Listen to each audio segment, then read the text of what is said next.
Une épaisse fumée noire depuis l'aéroport international de Dubaï. C'est le résultat des réponses de l'Iran après les frappes aériennes israélo-américaines.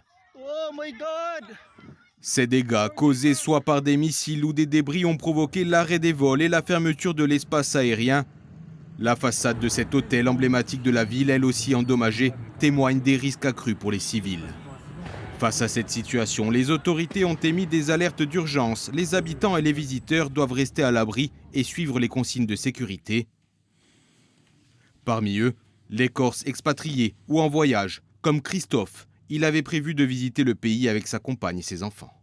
On est confiné à l'hôtel depuis hier après-midi. Enfin, confiné, c'est un bien grand mot, parce qu'en fait, c'est surtout parce qu'on ne sait pas où aller. On a l'aéroport qui est fermé. Il est difficile d'avoir des consignes. J'ai l'agence de voyage qui nous a prolongé le séjour à l'hôtel. C'est déjà super. Par contre, c'est difficile de joindre les compagnies aériennes et le consulat n'en sait pas beaucoup plus.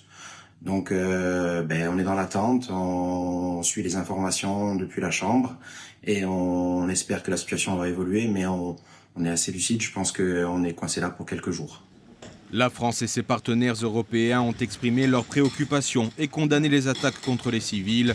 Le gouvernement demande aux ressortissants français du Golfe de rester chez soi et de se tenir éloignés des fenêtres. Il est demandé d'inscrire ses coordonnées sur le site Fil d'Ariane, prévu à cet effet. Hier, la mort de l'ayatollah Ali Khamenei, guide suprême de la République islamique d'Iran lors des frappes israélo-américaines, signe un moment fort de ce conflit. Aujourd'hui, des représailles sont encore attendues.